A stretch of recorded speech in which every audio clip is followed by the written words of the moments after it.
berjumpa kembali bersama saya Wong Gandeng sak donya. Mohon untuk tidak menyebutkan nama dan identitas dalam percakapan ini karena percakapan ini saya naikkan dalam konten YouTube. Gimana Mbak E? Mau tanya, bulan 2 ini kan akhir bulan 1 ini kan saya mau notis. Terus sebenarnya bulan 4 ini saya sebenarnya finish, cuman saya kepingin puasa di rumah di Indo gitu. Karena dari 2017 saya belum pernah pulang. Kalau notis itu apa? Saya nggak ngerti cara notisnya kayak gimana kayak gitu. Kalau notis ya tinggal ambil surat terminate kontrak ke agent, minta atau sampean ngeprint sendiri atau sampean bawa atau boleh sampean juga datang ke tempat saya, sampean isi. Terus habis itu go back to Indonesia alasannya, reasonnya udah terus sodorin ke majikan. Oh, alasannya apa? Go back to Indonesia. Family reason. Oh, family reason. Go back to Indonesia, family reason, alasan keluarga gitu aja. Terus kalau kita cari majikan ini ya, misalnya cari majikan dulu terus nunggu visanya kan di rumah. Terus prosesnya itu yang belum saya tahu kayak gitu. Saya tanya, sampean ngebreak selain alasannya puasa apa? Wong tinggal bulan 4. Gak seneng sama majikan ini?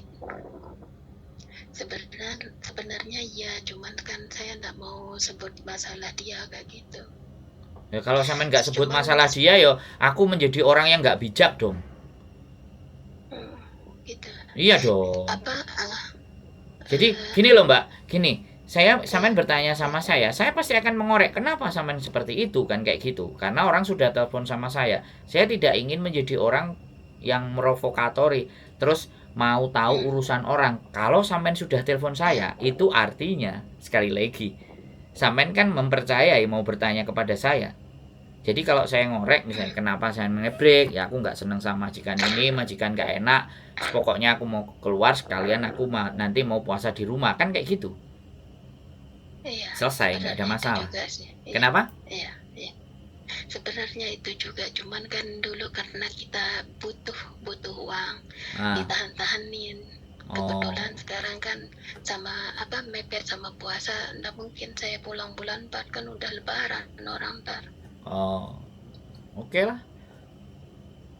Jadi sebenarnya sampean ini baru mau menyelesaikan finish atau sudah pernah finish? Saya dari 2017 ke Hong Kong belum pernah pulang. Dan majikannya satu ini? Bukan, dulu majikan saya jaga nenek. Finish. Cuman neneknya meninggal. Oh ya, finish. 4 tahun 5 bulan kontrak ketiga jalan 5 bulan. Neneknya meninggal, jadinya saya pindah. Waktu itu COVID, jadinya boleh nunggu visa di Hong Kong kan. Benar. Jadinya saya masuk di sini tuh sebenarnya visa saya itu saya masuk akhir bulan 2 dulu. Cuman saya nggak tahu ya peraturan itu boleh atau enggaknya. Saya kemarin itu baru tahu kalau kerja di majikan baru itu belum ada visa itu nggak boleh. Jadinya saya jalanin 2 bulan di sini tanpa ada visa, nggak pernah libur 2 bulan itu. Sesudah turun visa saya libur sampai sekarang setiap minggunya. Oh, berarti sampean sudah maju 2 bulan ya, karena visa belum turun, sudah kerja. Iya. Oke. Wis, ya nggak apa-apa. Wis, oke. Dari cerita sampean sudah bisa dipastikan reasonnya kenapa ngebreak dan semuanya saya sudah oke. Jadi sekarang prosesnya sampean tinggal bikin surat terminate kontrak, sampean kasih ke majikan, 1 month notice. Kalau sampean kasihkan hari ini, bulan depan keluar di tanggal yang hampir sama, misalnya tanggal 17 sampai ke sini naruh interminate ya tanggal 16 bulan depan sampai keluar, itu kalau one month notice. Tapi kalau sampai maunya langsung keluar itu tinggal bayar 1 bulan gaji ke majikan. Nah, nanti tiket semua sampai dibelikan, HHI sampai semuanya, tiket pulang Indonesia, uang 100 sebagai transport, terus hak cuti sampean ada berapa lama, itu mau diuangkan apa sampean keluar di hari sebelumnya, ya cutinya ada berapa, semuanya harus ada hitungannya. Aku nggak bisa ngitung kalau nggak sampean ketemu di sini omong-omongan. Terus ada namanya juga last payment. Last payment itu pembayaran terakhir, HHI sampean, kemudian surat terminate kontrak. Nah, wis baru sodorkan ke majikan. Iya. Boleh. Sampai tinggal datang ke agent, sampai minta itu, sampai ngomong-ngomongan sama agent, aku mau break gini, aku mau pulang Indonesia begini wis. Lah setelah break kan nanti ada 14 hari sisa hari. Tapi kalau sampean menjelang break, menjelang rencana break, terus sampean mau proses, sekarang ini kan bulan 1, ya. Begitu bulan 1 majikan mau tanda tangan, kalau bulan 3 keluar, visa, sedangkan sampean belum puas di Indonesia, repot. Jadi mending sampai di Indonesia, sampai nikmati pulangnya dulu, menjelang lebaran sampai cari majikan. Jadi biar 1 bulan atau 2 bulan setelah lebaran sampai berangkat lagi. Tapi sistemnya, ya kalau tidak sampai 6 bulan dari sampai pulang Indonesia, karena bulan 4, 5, 6, sekarang bulan 1, hampir 5 bulan, kurang lebih 6 bulan, posisi sampai masih potongan mulai dari awal. Hah? Begitu. Kena potongan itu ya? Iya, kan sampean mintanya bulan 4. Bulan 4 pulang. Kalau sampean nggak mau kena potongan bulan 4. Hah? Pulangnya itu awal bulan 3. Nah iya, kalau sampean pulangnya awal bulan 3, otomatis kalau sampean mau cari majikan di awal bulan 3, it's okay, ya kan? It's okay, nggak ada masalah. Habis lebaran sampean bisa berangkat. Loh, ini lebaran kita bulan apa? Ini kalender Hongkong sih. Kayaknya bulan 4 kayaknya. Nah, awal bulan 3. Ya udah nggak apa-apa. Sampean bulan 3. Berarti bulan 2 awal berarti sampean sudah harus one month notice. Potong dulu sebentar. Sebenarnya minggu ini saya ada majikan mau ngejeng. Oke. Cuman minggu kemarin itu nenek yang sahabatnya ini, majikan baru ini tidak ada waktu, jadinya dia kan kemarin kerja, jadinya saya nunggu dia ada waktu dulu baru bisa ketemu sama dia. Dari bulan-bulan kemarin sebenarnya dia mau ngejeng, cuman saya ngomong kalau sekarang saya belum mau notice, kalau puasa baru mau notice. Saya bilang kepingin puasa di Indo, saya bilang. Terus dianya oke? Terus dianya oke? Nggak tahu. Belum ketemu, dia bilang. Ya udah, gini aja ya kan. HP-nya tetap ada ya kan, sampai ngobrol-obrolan. Nanti kalau sampai misalnya pingin diproses dari Indonesia, tinggal majikannya sampean kasih nomornya kita. Kalau sampean percaya dengan kita berprosesnya. Ini saya tanya dulu, kalau percaya dengan kita, silahkan kasih nomor majikannya ke kita. Sampean juga bilang ini nomor agent yang akan kita pakai, kayak gitu. Makanya alangkah jauh lebih baiknya kita ketemu aja, sampean datang ke sini kalau hari libur. Biar enak ngomongnya, sekalian setting notisnya, sekalian nanti setting majikannya cocok kan dengan harga yang kita tawarkan. Kalau nggak cocok ya sudah, sampean masih berat dengan majikan itu, ya silahkan ikut dengan agent yang dipilih sama majikan itu. Tapi kalau majikan sampean mau diurus dengan agentnya kami, ya enak sampeannya, kan kayak gitu ceritanya. Tapi karena sampean pulang ke Indonesia ada beberapa konsekuensi, makanya itu tidak bisa kita bicarakan di telepon. Silahkan datang, biar jelas sebelum sampean pakai kita ataupun tidak. Kan begitu, biar enak, sampean jadi terang gitu. Halo? Iya, iya. Sudah bisa ketawa-ketawa sampean ya?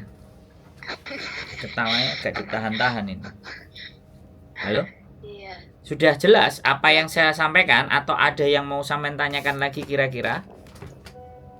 Saya nggak ngertinya itu karena kena potongan kok. Lah gimana kalau nggak ada potongan? Kalau sampean nggak mau ada potongan ya nggak usah keluar dari Indonesia. Gitu loh. Bukan. Misalnya kita cari majikan di Hong Kong ya. Carikan majikan di Hong Kong, terus visa kita nunggu di Indo. Oh, baliknya itu kita kena potongan gitu. Duh, gini, saya kasih tahu ya, kenapa kok ada potongan. Jadi gini, Mbak. Sampean kan pulang ke Indonesia. Ya. Nah, ketika pulang ke Indonesia, ada yang bisa kena potongan, ada yang tidak. Jadi, visa sampean yang baru itu ada di proses harus masuk ke KJRI. Nah, ketika masuk ke KJRI, karena sampean bertanya potongan, masuk ke KJRI harus ada COP PT, bener nggak? Nah, COP PT ini loh yang harus bayar. Mana ada PT yang dicop gak mau bayar? Iya, paham. Bisa dipahami nggak di titik ini? Paham. Tapi kalau sampean prosesnya di Hong Kong dan tidak keluar, ya kan? Tapi kan sampean break, tidak keluar itu boleh ke Makau. Nah itu PT itu tinggal ditembak dor, kasih duit. Nah terus yang bayar siapa? Kita. Ya ndak bisa no. Jadi KJRI itu harus ada PT yang memproses, bertanggung jawab atas diri sampean. Itu yang menyebabkan bayar, Mbak. Oh ya, paham. Ya, bisa dipahami. Iya kan? Iya, paham. Nah terus agent itu yang mau memproses, terus PT mau ngasih cop nggak ada duitnya, bagaimana bisa? Bisa dipahami, Mbak? Ya, paham. Gitu loh, Mbak. Aku bukan teriak-teriak. Kalau sampai ada sih sebenarnya agent yang nggak membuat sampean bayar, tapi silahkan. Biasanya biaya agentnya ditinggikan. Jadi yang bayar majikan. Ada yang seperti itu tipenya. Macam-macam agent. Sampean boleh banding-bandingkan kiri kanan atas bawah. Nggak harus dengan saya. Biar fair. Bener. Lu kok ketawa? Bener nggak? Iya. Saya pede, Mbak, menyampaikan. Dan nggak harus sampean dengan saya nggak harus saya memaksakan rezeki orang untuk dikasih dan percaya sama saya nggak harus, ya kan? Tapi dari saya menjelaskan segala sesuatu sampean kan jadi paham. Ya, karena sekali lagi orang itu paham tok kadang juga nggak butuhnya murah. Kalau bisa gratis. Hidup itu kalau bisa pinginnya begitu. Kalau saya nggak mau hidup kalau gratisan. Karena ketika gratisan itu mengandung resiko. Bagi saya loh ya. Bagi saya. Makanya saya selalu berjuang. Saya berusaha. Kalau mau gratisan saya bertanya-tanya.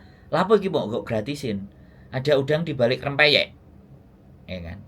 Atau udang di balik tepung. Nah, kan kayak gitu tuh, Mbak. Bisa ketawa sampean sekarang ya. Mau ngebreak bisa ketawa ya. Habis itu pulang puasa kelihatan sampean bukan orang Jawa, orang luar Jawa ini. NTT apa NTB? NTB. Nah, aku gaya ngomongnya ini bukan orang Jawa. Ya kayak dukun. Iya dah. Oke? Kalau gitu terima kasih infonya kok. Siap. Ya, sehat selalu ya. Assalamualaikum. Ya, sama-sama. Ya, sehat selalu. Assalamualaikum. Ya, sama-sama. Waalaikumsalam warahmatullahi wabarakatuh.